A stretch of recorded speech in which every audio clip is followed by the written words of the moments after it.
program is an honor for me and a pleasure for you. Please welcome Ms. Jennifer Myszkowski.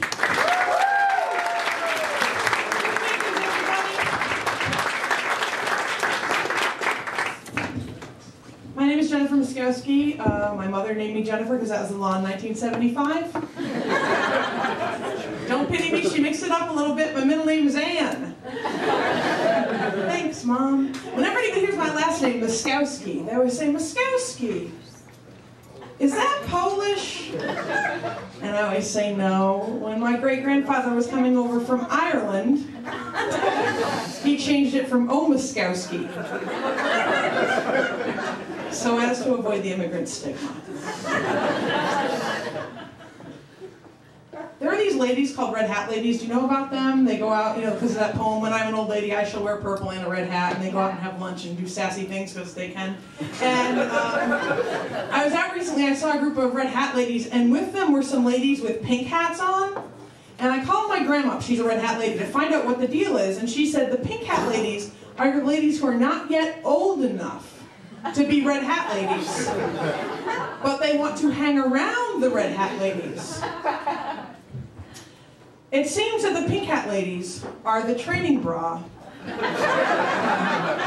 to the red hat ladies' 18-hour cross your heart plate text brassiere. My grandma, she goes to her red hat lady meetings and brings jokes she downloaded off the internet. She says, "My granddaughter is the stand-up comic. I'm the sit-down comic." And boy, is she a rip, let me tell you.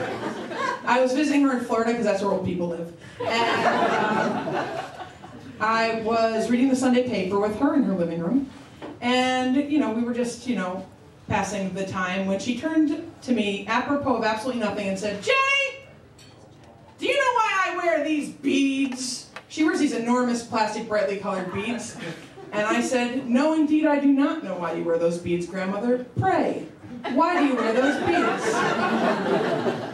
And she said, "I'm a big fat old lady. And I want to have something that draws the eye up."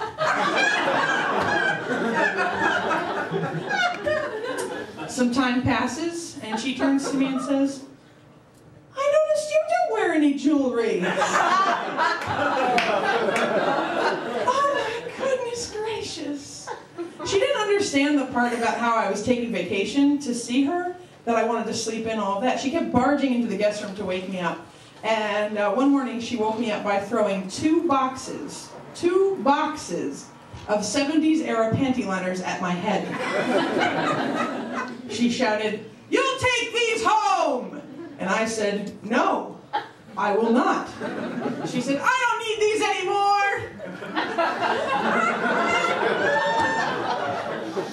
And I said, "I don't need them either." And she said, "I don't know why you don't wear panty liners. They will keep your underpants nice."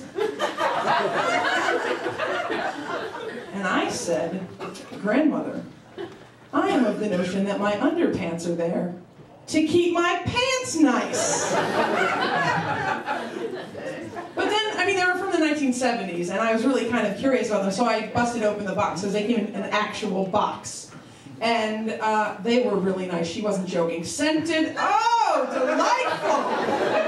And so I decided to put them in my underpants. And then I looked at them, and they were just so nice. I didn't want to ruin them. So I asked my grandmother if she had anything I could put over them to keep them nice. I'm in a relationship of about 3 years with a fella who is a nerd. He's a serious nerd. I'm also a nerd. I'm the kind of nerd that if we go to a restaurant and I find an error in the menu, I'll shout about it. I do not keep a Sharpie with me to fix it, but I will shout. He is the kind of nerd that when he hasn't been able to sleep, I know that he couldn't sleep because I find on the night table a list of prime numbers. He doesn't count sheep. He counts prime numbers. The other night I couldn't sleep, and very sweet, he offered to count prime numbers with me. It just melted my heart, and I said, "Sure, I'll do it." And so we started 2, 3, 5, 7, 11, and that's as far as I know in my head. He knows them all. And so for each one, I have to actually do the math. It's not putting me to sleep, it's in fact waking me up. And we're somewhere in the 200s, and I offer out a number, and he replies, actually, that's divisible by 17. Oh, well, pardon me, I didn't realize. Good night, sir, good night to you. But, I recently named my lady parts. Thank you. The economy. And I named Scott's man parts. Economic stimulus package. The market is all over the place, and you can just imagine our fun. Oh, the romance!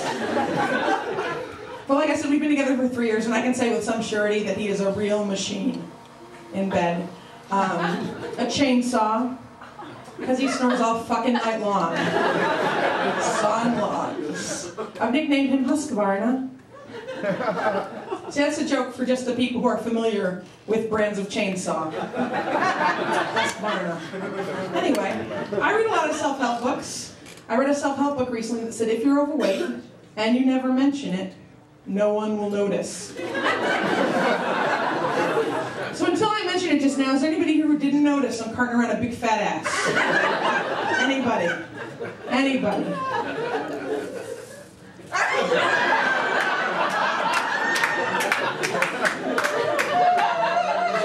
So I've been Weight Watchers for a really long time. I lost 80 pounds. Thank you very much for your kind support. Then I gained 100.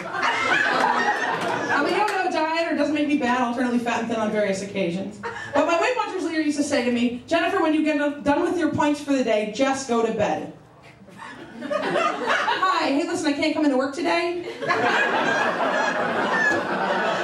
I had a really big breakfast. I have to go back to bed. But I'm fat. I call myself fat. I don't call myself a bigger girl. I don't call myself pleasantly plump. And for the love of Christ, I do not call myself big boned. I call myself fat. But if you call me fat, I'll kick your fucking ass. Thank you very much.